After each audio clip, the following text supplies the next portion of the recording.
3. 6 shots by moonlight. It is uncommon to fire all 6 shots of a revolver with great suddenness when one would probably be sufficient. But many things in the life of Herbert West were uncommon.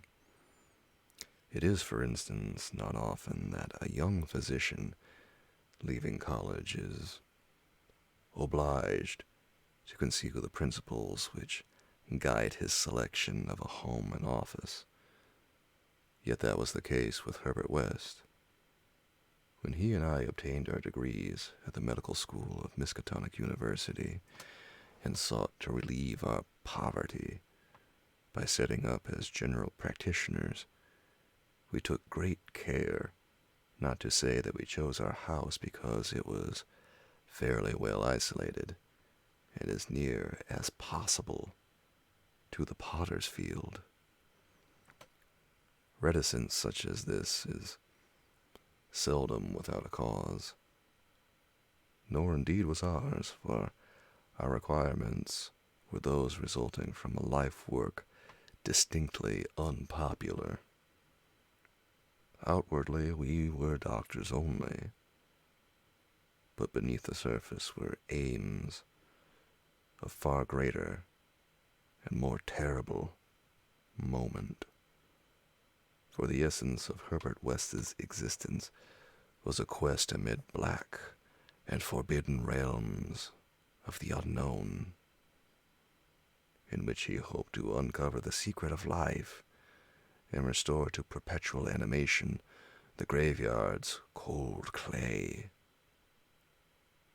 Such a quest demands strange materials, among them fresh human bodies, and in order to keep supplied with these indispensable things, one must live quietly and not far from a place of informal interment.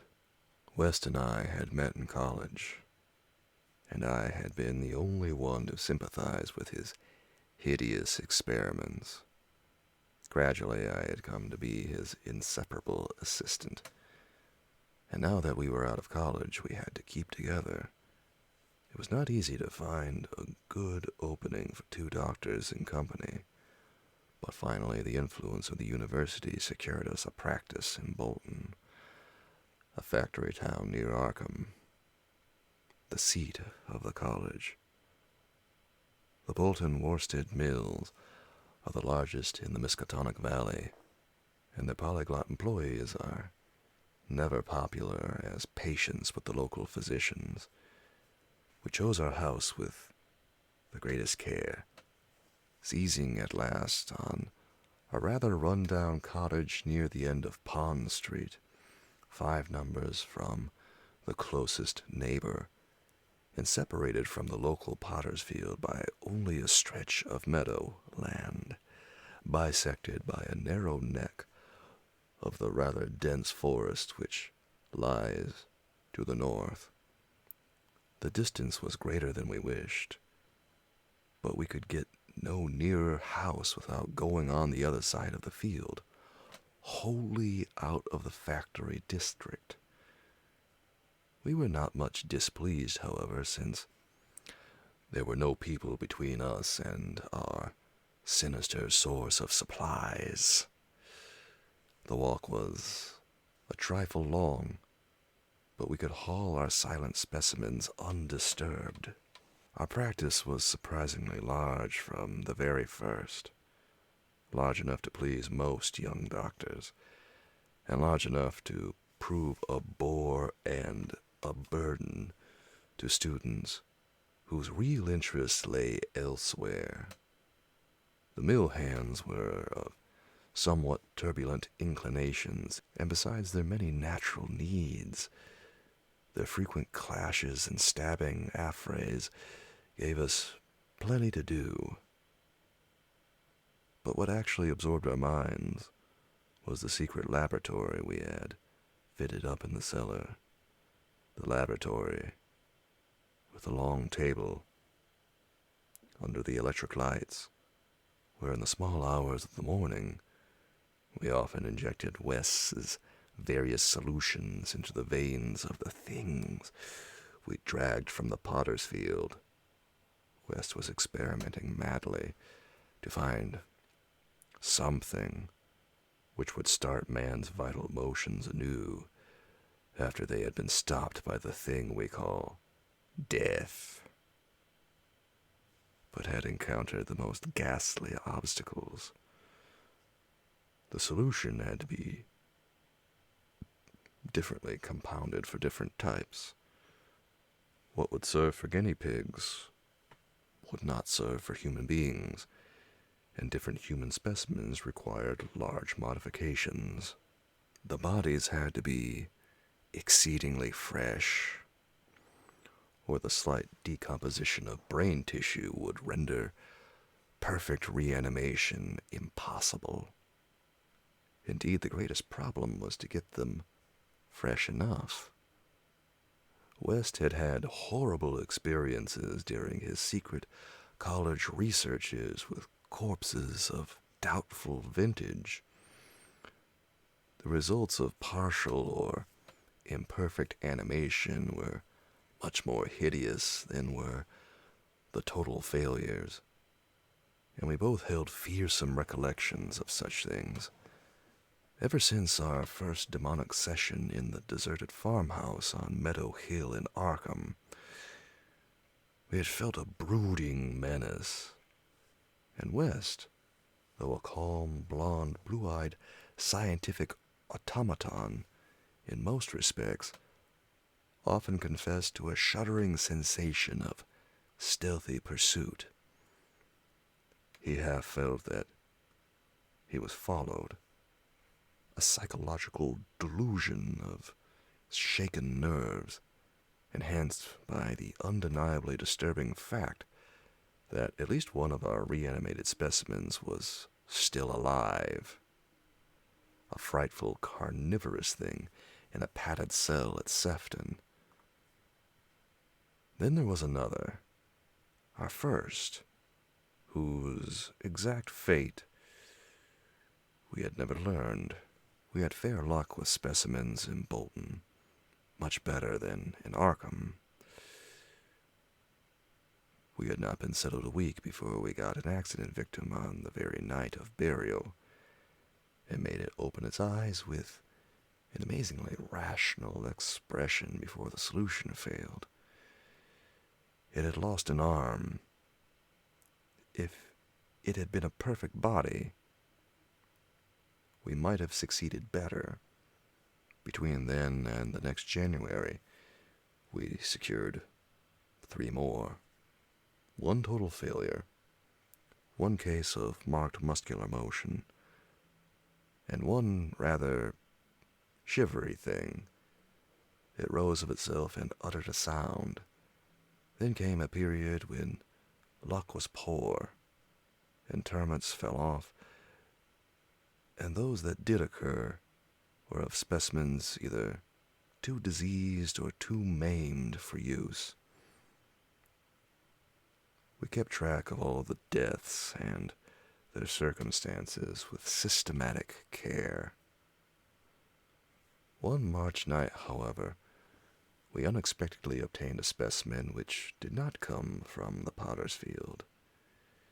In Bolton, the prevailing spirit of Puritanism had outlawed the sport of boxing, with the usual result. Surreptitious and ill-conducted bouts among the mill workers were common, and occasionally professional talent of low grade was imported.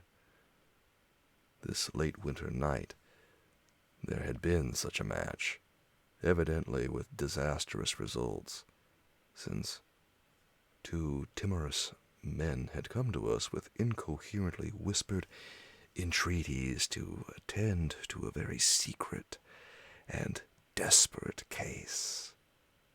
We followed them to an abandoned barn, where the remnants of a crowd of frightened foreigners were watching a silent man on the floor. The match had been between Kid O'Brien, a lubberly and now quaking youth, and Buck Robinson, the Harlem Smoke. This man had been knocked out, and a moment's examination showed us that he would permanently remain so. The body must have looked even worse than life, but the world holds many ugly things. Fear was upon the whole pitiful crowd, for they did not know what the law would exact of them if the affair were not hushed up. And they were grateful when West, in spite of my involuntary shudders, offered to get rid of the thing quietly, for a purpose I knew too well. There was bright moonlight over the snowless landscape, but we dressed the thing and carried it home between us through the deserted streets and meadows, as we had carried a similar thing one horrible night in Arkham. We approached the house from the field in the rear, took the specimen in the back door and down the cellar stairs, and prepared it for the usual experiment. Our fear of the police was absurdly great, though we had timed our trip to avoid the solitary patrolman of that section. The result was wearily anticlimactic. Ghastly as our prize appeared, it was wholly unresponsive to every solution we injected in its arm. Solutions prepared from experiments with white specimens only. So, as the hour grew dangerously near to dawn, we did as we had done with the others, dragged the thing across the meadows to the neck of the woods near the potter's field, and buried it there in the best sort of grave the frozen ground would furnish. The grave was not very deep, but fully as good as that of the previous specimen, the thing which had risen of itself and uttered a sound. In the light of our dark lanterns, we carefully covered it with leaves and dead vines, fairly certain that the police would never find it in a forest so dim and dense. The next day I was increasingly apprehensive about the police, for a patient brought rumors of a suspected fight and death. West had still another source of worry, for he had been called in the afternoon to a case which ended very threateningly. An Italian woman had become hysterical over her missing child, a lad of 5 who had strayed off early in the morning and failed to appear for dinner, and had developed symptoms highly alarming in view of an always weak heart. It was a very foolish hysteria, for the boy had often run away before, but these people are exceedingly superstitious, and this woman seemed as much harassed by omens as by facts. About 7 o'clock in the evening, she had died, and her frantic husband had made a frightful scene in his efforts to kill West, whom he blamed for not saving her life.